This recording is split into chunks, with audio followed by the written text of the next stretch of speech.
Assalamualaikum warahmatullahi wabarakatuh. Alhamdulillahilladzi amarna bis-sidqi wal amanah wa nahana 'anil kibzi wal khiyanah. Asyhadu an la ilaha illallah wahdahu la syarikalah wa asyhadu anna Muhammadan abduhu wa rasuluh la nabiyya ba'da amma ba'd. Faqala Allah ta'ala fil Qur'anil Karim, A'udzu billahi minasyaitonir rajim. Bismillahirrahmanirrahim.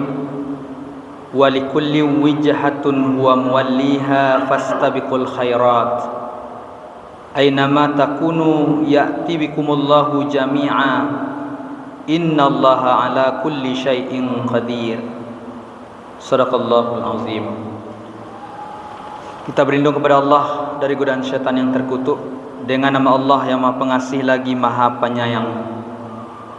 Dan setiap umat mempunyai kiblat yang dia menghadap kepadanya. Maka berlomba-lombalah kamu dalam kebaikan. Di mana saja kamu berada, pasti Allah akan mengumpulkan kamu semuanya. Sungguh Allah Maha Kuasa atas segala sesuatu. Maha benar Allah. Surat Al-Baqarah ayat 148. Bapak dan Ibu jamaah salat Asar di Masjid Taqwa rahimakumullah, senantiasa kita bersyukur pada Allah SWT dan berselawat untuk Nabi kita Muhammad sallallahu alaihi wasallam. Allahumma shalli ala Muhammad wa ala ali Muhammad. Di dalam kita beribadah itu ada anjuran bahwa hendaknya kita berlomba-lomba. Jadi dalam ibadah, dalam beramal, dalam kebaikan itu ada anjuran bahwa kita diminta untuk berfastabiqul khairat, berlomba-lomba dalam kebaikan, termasuk dalam ibadah. Sebagai contoh misalnya yang sering terjadi di tengah masyarakat itu berlomba-lomba dalam bersedekah. Kadang-kadang ada muncul pertanyaan, mana yang lebih besar pahalanya? Orang yang sedekahnya ditampakkan, dinyatakan, atau sedekahnya diam-diam? Tujuan sama-sama untuk membangun masjid misalnya, atau sama-sama untuk hal-hal tertentu ya di dalam agama kita. Yang intinya sedekah.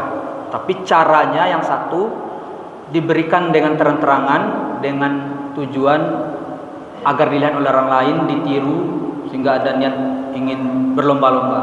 Yang satu lagi niat tidak boleh tahu, bahkan pemberian tangan kanan, tangan kiri nggak boleh sampai tahu. Kan seperti itu.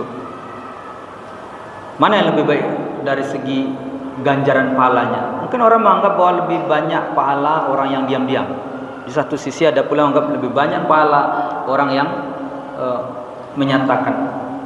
Bapak Ibu rahimakumullah, di zaman Nabi dahulu pernah ada contoh berlomba-lomba dalam kebaikan, yaitu ketika Rasulullah meminta para sahabat untuk mengumpulkan donasi sumbangan dalam perang Tabuk.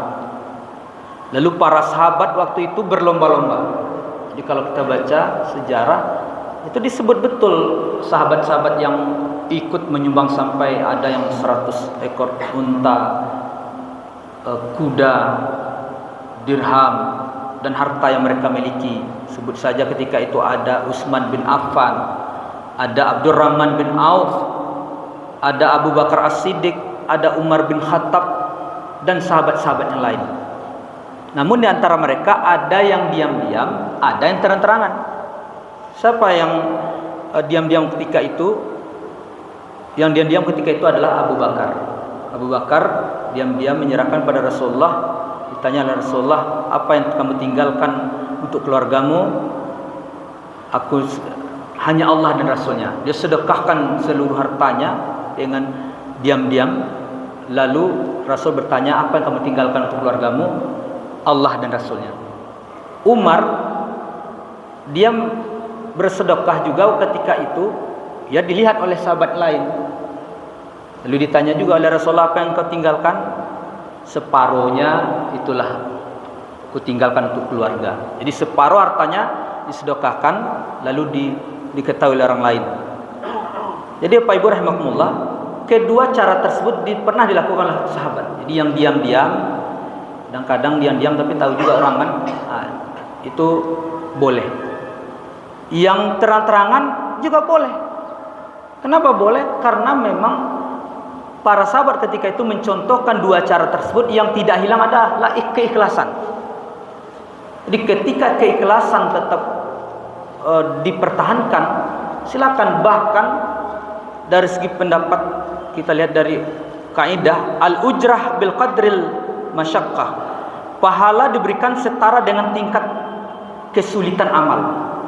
Lebih sulit beramal ditampakkan kepada orang lain daripada beramal diam-diam. Dan lebih besar pula Allah berikan pahala balasan yang nampak. Misalnya amal yang nampak, misalnya sholat berjamaah hari ini kan tahu, kalau kita berdagang tahu tetangga kita nilainya 27 derajat dibanding dengan sholat sendiri, tadi mana sholat diam-diam, sholat berjamaah 27 derajat. Bedanya apa? Satu syiar, yang satu sendiri, enggak terlibat orang lain. Beratnya melakukan ibadah syiar ditampakkan oleh orang lain, mempertahankan ikhlas itu.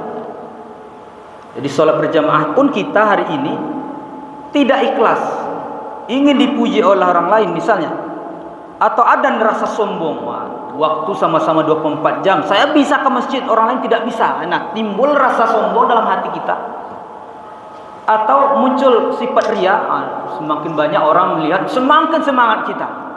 Ini menghilangkan pahala. Tetapi ketika kita mampu melakukan Allah, ini syiar, ingin kita bisa diteladani oleh anak kita, oleh tetangga kita atau orang lain, maka niatnya luar biasa, itu luar biasa balasannya. Jadi perjuangannya lebih besar, lebih berat orang yang beramal ditampakkan daripada yang diam. Kalau diam-diam sudah Allah saja yang tahu, memang tidak ada. Jadi antara cara tersebut Bapak dan Ibu kaum muslimin jamaah salat asar rahimakumullah, itu disesuaikan dengan kita. Jadi tidak bisa kita mengklaim orang yang ditulislah impaknya, disebutlah impaknya di mana-mana ini tidak ikhlas. Kita tidak bisa mengikuti keikhlasan orang lain. Bisa jadi pada posisi dia ikhlas, tidak riya dan tidak sombong, dialah amalan yang terbesar yang dia dapatkan. Impak dia lakukan, kemudian keikhlasan tetap dijaga. Dibanding kita diam-diam, tiba-tiba ada ujub dalam hati. Maka karena itu kaum muslimin jamaah salat asar rahimakumullah, marilah amalan ibadah yang kita lakukan itu ditentukan dengan tingkat kesulitan kita. Ketika semakin sulit kita melakukannya, ada tantangan kita untuk melakukannya, di situ ada amal ibadah yang luar biasa, pahala yang diberikan oleh Allah SWT. Begitu juga sebaliknya, ketika amal ibadah begitu mudah kita lakukan, jangan pernah kita bayangkan bahwa itu adalah amal ibadah terbaik yang nilainya lebih tinggi.